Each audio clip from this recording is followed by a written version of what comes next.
ちは、BA です。今ご覧いただいているのは、現在うちにあるブロンズ姫を使った寄せ植えです。どれも夏姿ではありますが、古い鉢のブロンズはいい色をしています。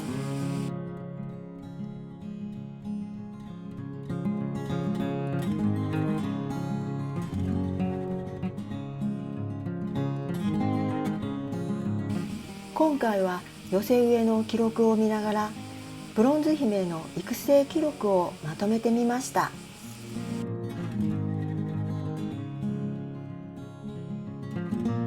最後までよろしくお願いします。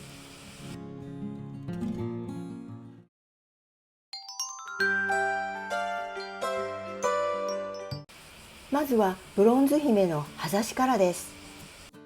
写真がないので恐縮ですが、多分この年の春に葉ざししたものだと思います。ブロンズ姫は多肉の中でも葉ざしはよく増える方だと思います。一度は色あせましたが、寒さが戻り、また色づき始めました。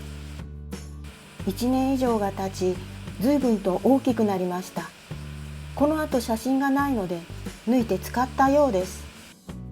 次は姫秋麗と寄せ植えをした鉢です。姫秋麗を囲むようにブロンズ姫を植えてみました。我が家では姫秋麗とブロンズ姫はだいたい同じような場所に置いてあるので、一度一緒に植えてみたいなと思って作った鉢です。薄いピンクと濃いピンクのコラボレーションが可愛いなと思いました。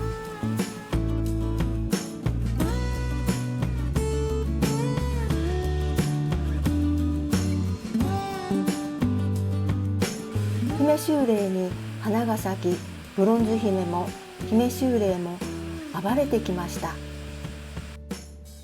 次は木箱の寄せ植えです。おそらくこれも葉ざしの苗を集めたものだと思います。植えるときはそれほど気合が入っている寄せ植えではありませんでしたが、今ではこんなに可愛くなっています。次はブロンズ姫丼です。大きく育ててみようと思い作りました。暴れ丼の予定で深い鉢に植えてあります。ちょうど梅雨に入る頃、他の鉢のブロンズ姫よりも早く色が褪せてきました。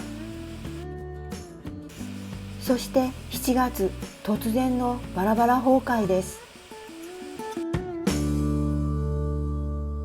最後は黒い2段の木箱の寄せ植えです。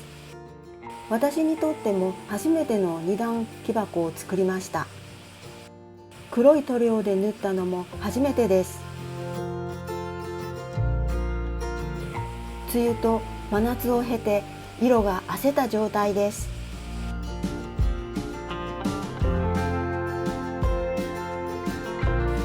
一番寒い2月より4月の方が色づいているように見えます。この頃は朝晩冷え込むので寒暖の差が関係しているのかもしれません。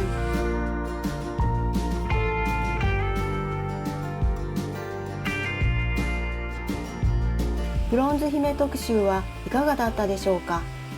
ブロンズ姫の可愛さが少しでも伝わるといいなと思っています。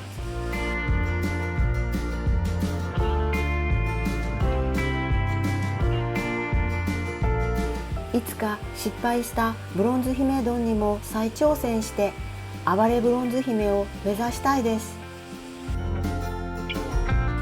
最後までご視聴ありがとうございました。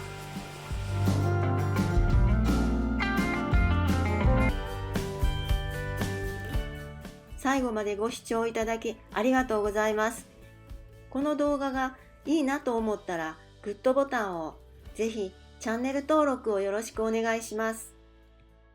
また次の動画でお会いしましょう。